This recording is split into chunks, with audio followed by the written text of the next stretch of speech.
we like paying broker fees because what we find is that the brokers have already vetted the borrowers. They're bringing us a loan package.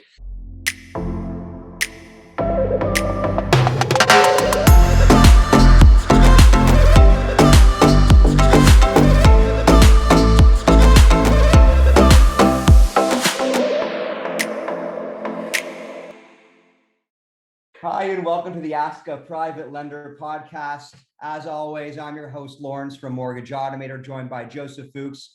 And today we have a great guest for you. Actually, it's our first guest from the US, Josh Lloyd from Yieldi. Thank you so much for stopping by. Thank you guys both for having me. So for those of you who don't know, Yieldi, just to give you a little bit of background, they're an online marketplace for investors and borrowers. They offer high-yielding short-term real estate investments directly for investors without the brokerage fees. Josh, one question I always like to start off with is just tell us your background, tell us how you got started in the private lending industry, and what you're up to. Yeah, that sounds great. And I need to steal your intro line because that was great. I need to just have that as my quick elevator pitch. Yieldi's been around since 2019. We got started originally for me. I'm a technology guy, so I've been in the tech space my whole career, and I was really fortunate to start a couple companies that did quite well, and we exited, and I had some cash, and I was looking to put that out in some meaningful way to earn yield. And my family has a lot of background in real estate, so whether that was renting properties or fixing up properties or hard money lending as it was.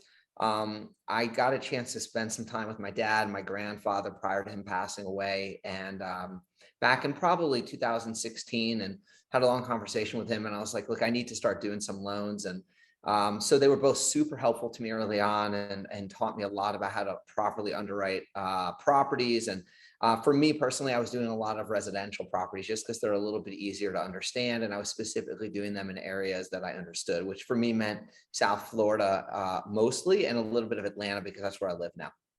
And so a little bit along the way, I was still working for the parent company that had bought my previous company. It was called FitMetrics, and a company called Mind to Body acquired us. And I was getting kind of burnt out, especially selling two companies in 3 years. And I was like, I just don't really want to work that much right now. I need to take some time off. So getting enough passive income was really important to me. And specifically, lending or hard money loans was super interesting to me because it was safe, right? It was backed by real estate. I had first position mortgage on the property. We never went above 70% loan to value. It just was common sense. It made sense. So, about 2018, maybe the end of 2018, beginning of 2019, I was really fortunate, just weird timing or coincidence, but I went to a new gym that I was introduced to, and I met a guy named Joseph Ashcody, and he and his family have been in real estate development here in the Atlanta area for pretty much about 50 years, doing all sorts of stuff, residential, commercial, multifamily. And they have an ability and a team to underwrite all sorts of assets of property. So Joe and I got to talking, and from his point of view, his costs of construction at that point were really starting to go up higher and higher. And he was trying to kind of find different ways to leverage his money. And he found some local opportunities to do some private lending as well. So when he and I had met, he was first like, wow, man, how are you getting all these loans? And I was like, well, I'm not telling you that, but like, if you want to invest in them, that's a great idea. And at that point, I had a couple of friends of mine who were interested in investing money in their loans as well, and in these loans, because they saw what I was doing. And so I let them participate in these loans just kind of as a favor. And once Joe and I started doing a few loans together, it quickly became obvious that there was a model that hasn't really been deployed here in the US that successfully, but between my technology and his real estate experience, we thought we could carve out a really nice niche. And that was kind of, as Lauren said at the beginning, in a way better way than I know how, to allow investors to come participate in these loans with us through an online marketplace, through technology to, get high yield returns where we're making some money on the spread and of what we're servicing the loans at versus what we're paying those loans out at. And that was kind of the beginning. And a couple of years later, we're growing a lot. We've got a nice growth trajectory, both in terms of the investors and the lenders and the borrowers. And we we're really happy with the business progress so far. So talk about your actual business and the deals that you're getting and you're writing. Number one, like, how do borrowers find you? Is it direct to the borrower? Is it, do you deal with brokers that send you deals? And like, what's your wheelhouse deal? Like, what's your bread and butter type of loan? Or are you guys fairly open to doing all sorts of, because of the experience that Chris's family and Joe's family have? Yeah. So I'll start with Joseph's question first. So we, typically bread and butter for us is 250K to 5 million. Anything in that sweet spot. We're in about 24 states actively right now. That'll grow.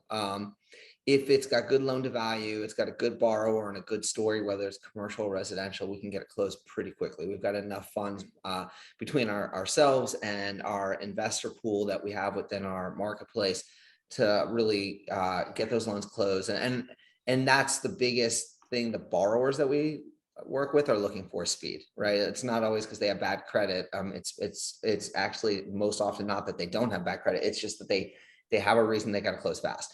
And as far as how Lawrence, how we get the deals, it changes from a little bit over time. I love watching your guys put out on your Instagram stories a little bit of basic marketing and SEO tips and other things. That's obviously near and dear to my heart. That's my background. So we do get a fair number of direct leads from borrowers through our marketing and through our SEO. But to be honest, what we find is that that's great, but those borrowers are either inexperienced or they're not really ready to make a commitment yet.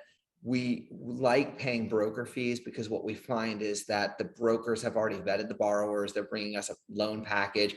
And yeah, we're paying a couple bucks for it, but you know what? It just makes sense and they're easy. So we put a lot of our marketing energy into trade shows, into online marketing, and other marketplaces that will bring us, a nice broker network. And it is interesting to, kind of talk about this because, we're from Canada, you guys are from the US, and we've learned, the market's a little bit different. But what Lawrence and I have learned is that, when brokers, if you're training them and teaching them how to properly package these deals, the amount of time you're wasting is significantly lower than if you're dealing with a consumer who's like, yeah, I think I want to borrow this much. I think I want to buy this. I'm not even sure if I want to buy it yet. Got to check with my wife. And so you're spending all this time underwriting these deals, getting excited to fund them. You've got investors that are looking to put out cash, and you're kind of like just spinning a lot of wheels. Whereas brokers, they'll just come in if they figure it out or they get exactly what you're looking for, and you build that rapport with them. It's just like in and out. It's like a factory, essentially. Yeah, I mean, and brokers appreciate a fast no as much as they do a yes, honestly, because they don't want to have their time wasted. And we can look at a deal, we can run it through our very basic underwriting algorithms and just be like, yeah, this is just not going to make any sense. We're never going to get there. So, good luck. Hopefully you'll find somebody else who can. On the other hand, the ones that do make sense, we can typically do our basic diligence of looking at a property and the borrower up front, be like, within 24 hours, have a term sheet to them. So they love that too.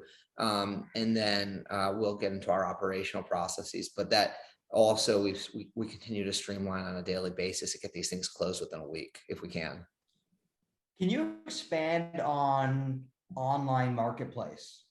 So like, do people go somewhere to see the deals that you offer? Do you post them somewhere for maybe investors who have not invested with you before, but they're seeing deals that they're looking at saying, oh, maybe I should dip my toe in, per se? Like, where do people find your deals? Yeah, that's a great question. So I'm going to answer that question in two ways. And before I talk about the marketplace itself, one thing that I think might be helpful to the people listening to this, that was a shock, frankly, to us, was that everyone I spoke to, when I like to surround myself by good companies and agencies that are really good at what they do, right? Like we don't have the expertise in-house to do everything. So we're like, hey, we want to, software platforms included, what are we going to do? And so every online marketing company I spoke to said, nah, Instagram's a waste of time. No one's going to care. Nobody's going to care. Well, actually, they were completely wrong.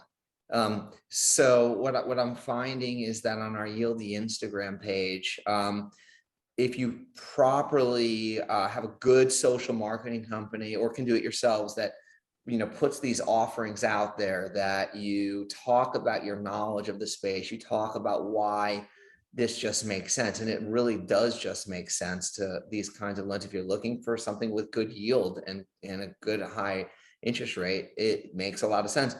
And then we, as the owners of the company, reshare those on our stories, and then people follow up with us. The amount of leads of investors that see that and come talk to us is actually way higher than I ever imagined, to be honest. Interesting.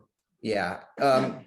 As far as the marketplace itself goes, Lawrence, so, this is also interesting. So to be an accredited investor, and for the moment, Yieldi only works with accredited investors. That may change over time, but that's how we are today. The sign-up process, it can be annoying and daunting, and it's depending on where you're putting your money. So anyone who's invested money in a real estate deal or an equity deal or anything, maybe a technology deal, it's a lot of paperwork, and just to subscribe to get started. So one of the first things we wanted to tackle was making that as simple and painless as possible. So we made I know this is going to sound crazy, but we make the sign up form seem sexy, right? So it's just easy, and you get through it. And on the back end of that, you DocuSign a couple things, you get an automated email, you're ready to roll, basically. So once that happens, whether you're a prospect that maybe has talked to us, or whether you're actually a signed up investor with Yieldi, we'll put it on our Instagram that we have a new offering. We'll put it out via email, and we'll always put it out to our existing investor base first, and then to prospective investors second. So they have a chance to kind of look at the loan and gobble it up if it makes sense. They get the email before the loan's available to be consumed. We want to create a little bit of sense of urgency, because there is a sense of urgency. These things get gobbled up usually within 24 hours when we put them out on the marketplace. We'll let them know what it is. We'll give them a day or two to look at the property, ask us any questions, and then we'll send a follow-up once it's time to actually invest. They'll invest right online, go through a pretty simple checkout process, actually. And that includes the ability to take their money via wire, or actually something new to us. We're just starting. We've had some good early success. Is investors in the United States, which may be different than Canada, can use their retirement accounts through an alternative vehicle and have those interest payments go back into their retirement accounts. So they choose, hey, I'd like to hit my Schwab account. I want to get a bank wire. The money pulls out. They sign their documents that give them a promissory note against that specific loan, and they're good to go, and they get an interest payment immediately. I mean, so if, let's say today's August 17th, we typically pay our investors on the 10th. By the 10th of the month, if someone puts money in today, they'll get 13 days of interest for this month, and then each 10th thereafter, they'll get their monthly interest payments. It's pretty straightforward. Is there a minimum amount of money people can buy into on a loan? So when you put an offering out there, let's use $1 million residential house as an example, because obviously $5 million, you might have more investors participating. What would you say the average amount of investors will participate in $1 million deal? And then again, what is the minimum amount someone can be like? They can't put in $5,000, can they? Not currently. If we eventually go down the unaccredited path, but the amount of technology and being able to scale the business up from that side of things, we're not quite there yet. Like, we look at that. So we don't really ever want to have more than 8 to 10 investors in any deal, no matter what. And that's really size dependent. So that would be like a $3 to $5 million deal. So using your $1 million residential deal, it's probably, in the end of the day, going to end up being somewhere around 5 investors, just based on our experience. Minimum investment amount would be around $50,000 in that loan. And usually what we find is people will put in 100,000 plus. And keep in mind, and one of the reasons this is super attractive to our investors is Joe and I specifically, we look at these loans like we're going to put our own money in them, because we do put our own money in them. That's why we started the business to begin with. So we might put our money in a loan and only make 75% of that loan available, but these loans get gobbled up pretty quickly, especially if the rates are good and they understand it. I'm assuming you commit on these loans even before you're going after investors. So you're basically saying, if nobody wants this deal, I'm taking it personally. Well, Josh is he's putting his money where his mouth is. Yeah, correct. Pretty much. Correct. Yeah, Joe and I and Chris and Mike and we'll fund these loans up front, and that's really what the business model is. And then we'll quote unquote sell off a piece of it. Correct. But Where we differ than a lot of, and I don't know how it is in Canada. I guess it's worth a conversation over a drink. But in the United States, I would say the majority of the lenders that I interact with are, and I say this nicely, glorified brokers in a lot of ways. So they've got a little bit of money, or their table funding deals with the larger institutional lender, and so they'll originate that loan. They're good at originating loans, but they'll sell it right at close of that loan. They're not keeping it on their balance sheet. Yeah. Is that called shadow loans or something like that? Table funding. Table funding. Okay. Yeah. And so what we and it sounds attractive, and we will do that for sure on loans that are outside of our wheelhouse. If there's a loan that just doesn't make a lot of sense for us, maybe the LTV is not within our parameters, but it is within partner. We'll work, there's a couple of folks that we'll work with, or if it's a larger deal than we're comfortable with that we can raise the funds, we'll do something like that. But for the most part, for our loans, we want them on our balance sheet. It's half our revenue, frankly. Sure. What would you say your biggest challenge is currently in the business? So our business is like a seesaw. So depending on the day of the week, we have too many loans or too much cash. Too much cash or too little cash. So I think every two-sided marketplace, no matter what you're doing, goes through this problem, which is why you get it down. It's a good problem to have. And I would say the second thing, and this isn't necessarily a challenge on a daily basis, but it's important. We've created a lot of technology around how we underwrite loans and scoring those loans out. And unless there's a really, really good reason for it, we won't go outside of our lending parameters, because that will keep us out of trouble. So making sure we do have enough good loans. We always love good loans, and sometimes, it ebbs and flows with what we get. Rates and fees, what should people expect when coming to you guys? We're not the cheapest, but we're the fastest. Okay. So, time's money. I would say right now our average rates on a loan are 10 to 14%, averaging around 12 pretty consistently over the last year. We'll go down from that certainly for a good borrower or a good deal. And on the fee, on the origination fees side, anywhere around, just again, depending on the deal, probably averages around two points of origination fees. One thing is we're very transparent about our fees. We don't really charge any other hidden fees. I mean, that's pretty much what you're going to pay. On that side, as far as our investors go, we make about a 3% spread for servicing the loan. So if we're getting 12, we're giving our investors 9. And that's why it's so attractive, and they understand it, and they're in first position on these loans. For sure. And I'm assuming like the investors love that they get to pick their own deals, right? It's not like you're going to a fund and here's my money and whatever happens. It's they're looking at specific loans. They're able to underwrite them themselves, make an educated decision based on what they feel, and they can either opt in or wait for the next one. 100%. It's a mix. Some of our investors are very hands-on. They understand the real estate market. They really want to be like, for example, I've got guys only want to invest in Florida. Why? They live there. They understand the market. I've got guys here in Atlanta. They love the market here in Atlanta because they understand it. Some guys are in the commercial real estate business. They won't touch it if it's residential. They don't understand it. They don't want anything to do with it. Some guys are just like, some people are just like, just whatever you guys think is best. Or if you have your money in it, that's good enough for us. And that goes back to that point. If we're willing to do these loans, it's because we know our money's going in these loans. Sure. Do you guys prefer to write a lot of deals that are smaller in size, or big deals, a big deal, you're good with it if you like the deal? So, that's a really good question. So when I started the business, and I think it was probably a little bit of my dad's influence on me, it was, hey, smaller deals won't get you hurt, which is true. But what's also true is that the amount of work it takes to close and subsequently service a loan is identical, whether it's a $200,000 loan or $2 million loan. Yep. So that was more Joe's influence on me. So I get a little bit of both, but in any event, no, we're pretty happy if it's in our wheelhouse. I personally, that $750K to $1 million loan, 60% loan to value, good borrower, I'll write it all day long. I love it.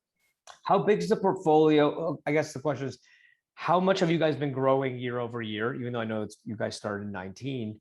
And what's your plan from where you are today to like, how big do you guys want to get? Is your goal to be like $1 billion, $500 million? Are you happy with, managing us? Like, what's your vision for the company moving forward? So great question. And I think this is the one interesting thing about growing an online two-sided marketplace. I think success for us ultimately is going to come in the number of investors we have in our platform, right? Because if our marketing and our efforts towards getting those investors get us to 1,000 investors, an average investor is at $150,000 invested with us, that's over $1 billion. And I so thought it was $1 trillion. I was trying to run the numbers in my head. I cheated because I've done it before, and I'm probably wrong now that I said that out loud. No, you're good. But that's how I look at it. So it's like, what are the marketing efforts that we can be putting into getting these investors? As far as the growth, and you're right, it's always funny. This is my, I guess, third big sized startup, and I love the first year or two because you're like, I have 1,000% growth. Well, yeah, when you start at $1, that's pretty easy. But actually, Joe and I were doing loans before we got started in 19. So really, you go back prior to Yieldi starting, it's really history back to about 2017. So we've got about 4 years of history. So the day we came into Yieldi, we already had revenue, which was a unique experience to find myself in. So I would say like last year, for sure, we doubled in size, including there being COVID. Now, the one incredibly interesting challenge, or I don't know if it's a challenge as much, I guess it's more of a modeling issue, is these loans are 12 months.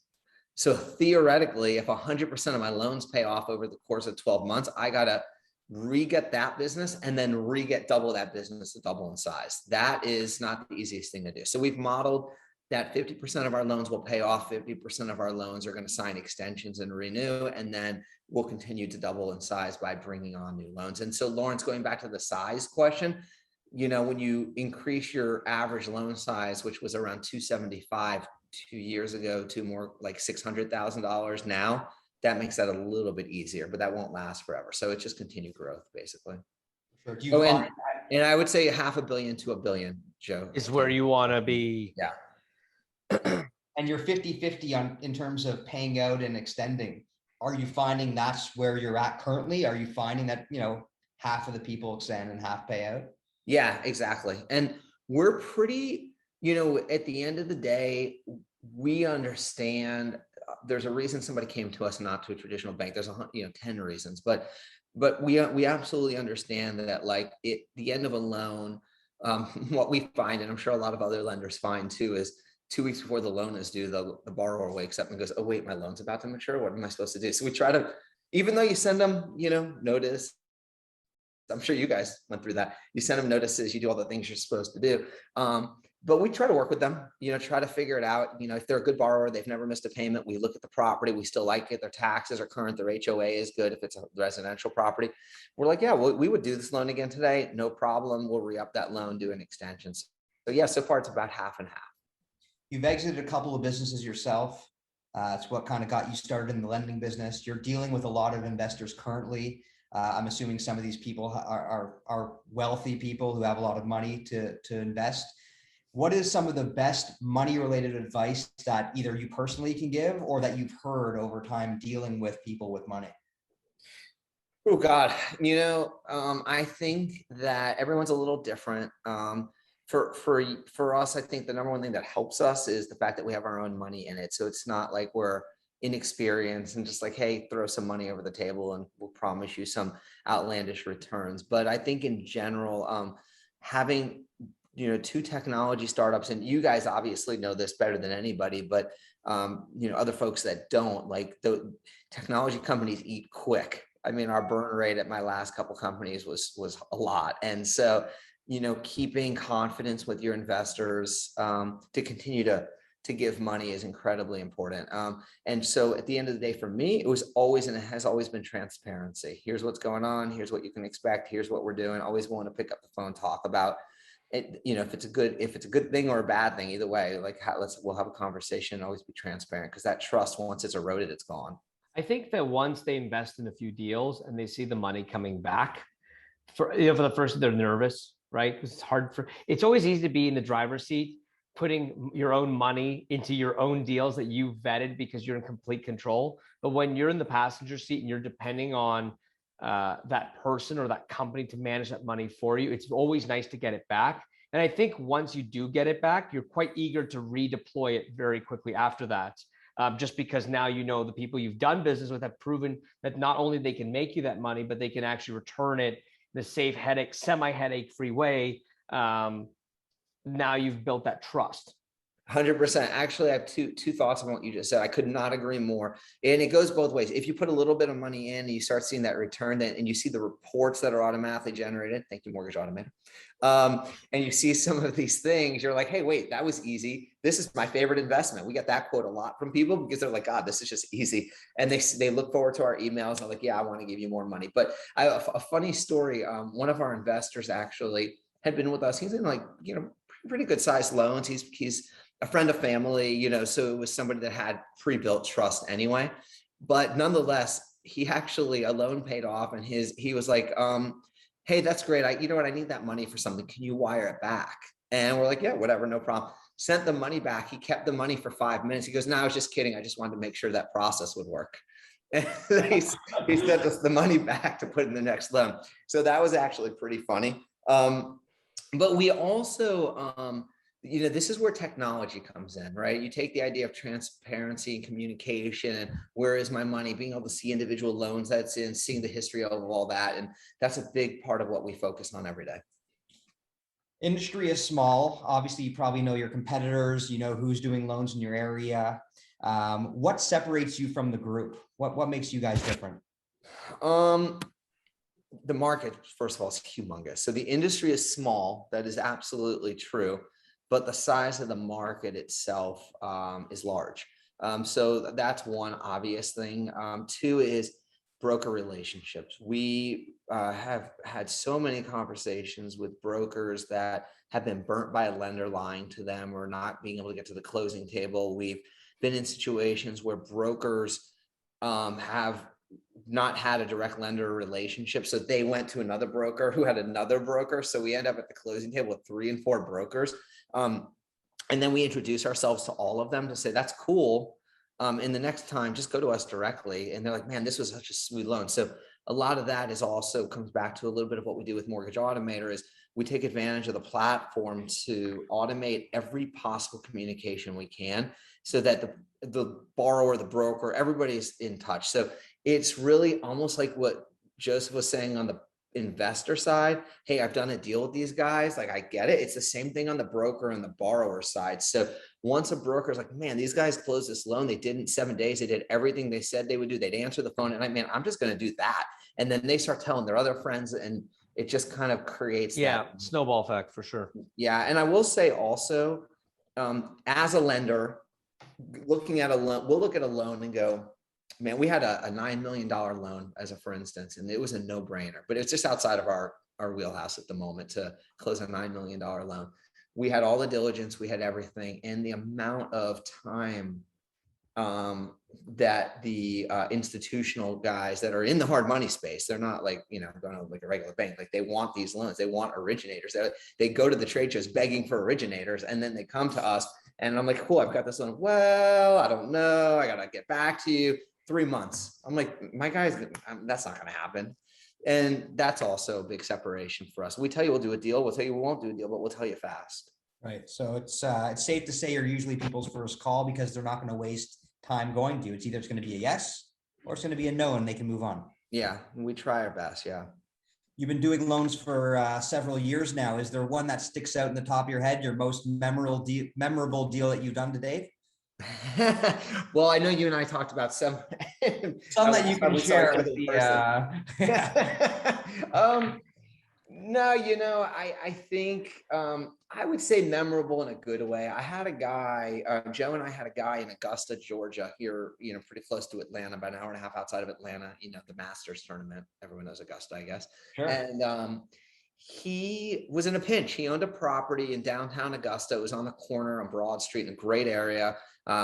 The Augusta downtown area is kind of coming back and, doing good things. And he had a second mortgage with the original guy he bought the property from, and they didn't record anything. They didn't document it. It actually was recorded, but it wasn't documented how it was supposed to work. The guy stopped taking his payments, and his first position bank, I think it was Coastal Carolina Bank, if I remember correctly, was like, he called his loan. He's like, we're out of the commercial. We're not giving you this loan anymore. You better find another lender. And so we worked with him, and we kind of got to the finish line, and the guy in second position, we couldn't get a payoff. Like, he wouldn't cooperate.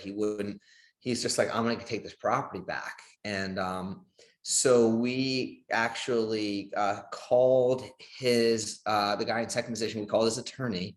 And I felt like I forgot, what was that show with that movie with Joe Pesci years ago? You guys know what I'm talking about?